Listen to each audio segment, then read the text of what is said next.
Dans le prochain épisode d'Ici tout commence. Une disparition inquiétante sème la panique à l'Institut. Maya ne veut pas se faire de faux espoirs. De retour au bureau, Laetitia tourne en rond. Attention, les paragraphes qui suivent contiennent des spoilers sur l'épisode d'Ici tout commence diffusé mercredi soir sur TF1. Si vous ne voulez rien savoir, ne lisez pas ce qui suit. Mercredi 9 août dans Ici tout commence.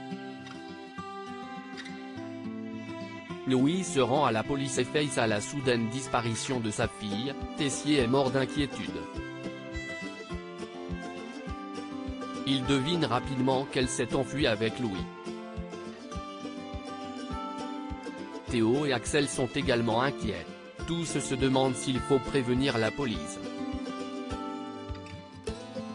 Après avoir passé la nuit avec Louis dans un hôtel de Narbonne, Charlène lui explique la suite de son plan, conduire jusqu'à Barcelone, puis prendre un avion jusqu'à un pays d'Amérique latine comme le Mexique ou l'Argentine, qui n'extrade pas vers la France. Là, ils se feront oublier pendant quelques années, avant d'ouvrir leur restaurant. Au même moment, Charlène reçoit de nombreuses notifications sur son portable. Elle constate que ses proches tentent de la joindre. Mais elle ne se laisse pas attendrir et part avec Louis. De son côté, Tessier se rend chez Claire pour la prévenir de son intention d'appeler la police. Claire le supplie d'attendre un peu car si son fils est arrêté en pleine fuite cela risque d'aggraver son cas. Tessier accepte d'attendre encore 2 heures. Pendant ce temps, Louis profite que Charlène se soit endormie dans la voiture pour rouler jusqu'à la gendarmerie. En ouvrant les yeux, Charlène comprend qu'il n'a pas l'intention de s'enfuir avec elle. Louis avoue qu'il doit assumer ses actes. Le couple s'embrasse pour se dire adieu. À l'Institut, Tessier s'apprête à appeler la police car il est toujours sans nouvelles. Claire craint le pire. Au même moment, Charlène débarque. Elle leur annonce que Louis s'est rendu. En retournant dans son bureau, Tessier tombe sur Aurélien. Ce dernier est satisfait que justice soit rendue, contrairement à Emmanuel qui aurait préféré respecter les volontés d'Auguste.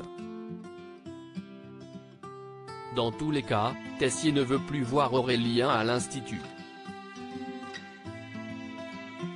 Dans l'école, les rumeurs autour de Louis et du meurtre d'Auguste commencent à circuler.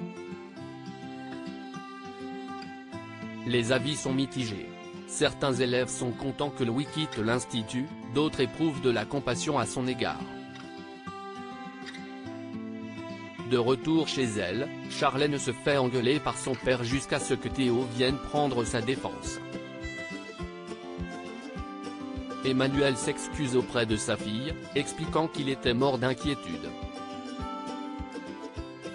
Charlène se réfugie dans ses bras, en pleurs. Tessier retourne ensuite à l'Institut pour une réunion de crise avec Antoine, Rose et Clotilde.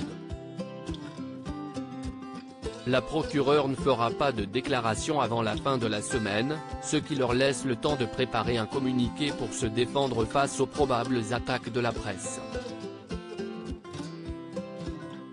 Mais au même moment, ils reçoivent une alerte sur leur téléphone et se rendent compte que l'info est déjà sortie dans les journaux.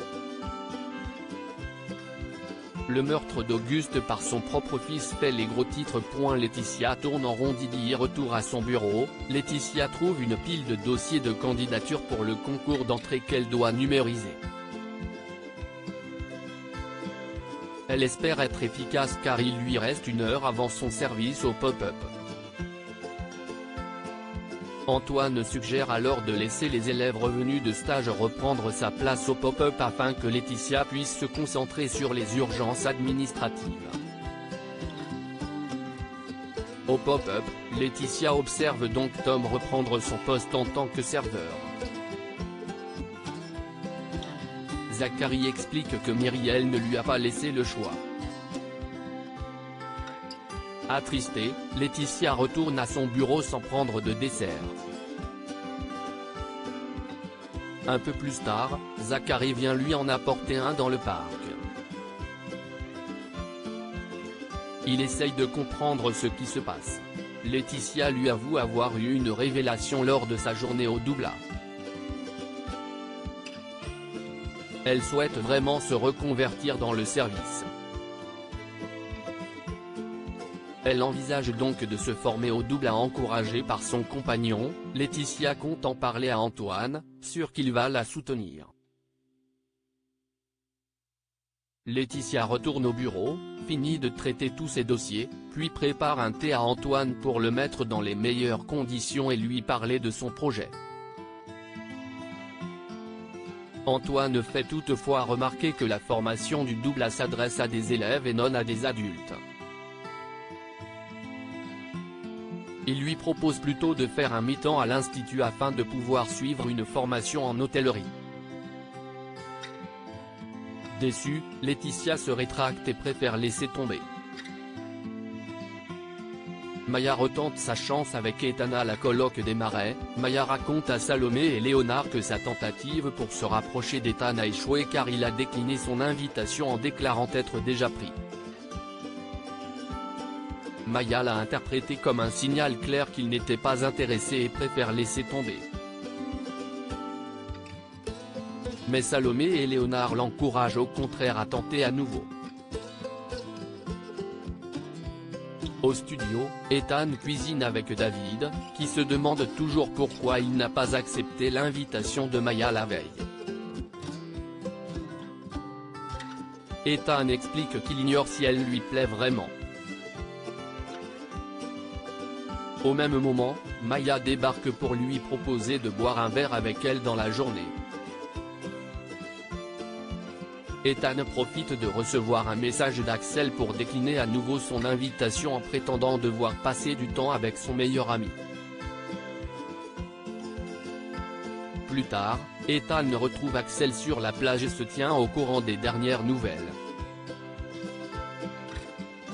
Axel l'interroge ensuite à propos de Maya. Ethan avoue qu'elle lui plaît mais qu'il n'est pas prêt à avoir une relation sérieuse. Et il ne veut pas non plus gâcher leur amitié avec un coup d'un soir.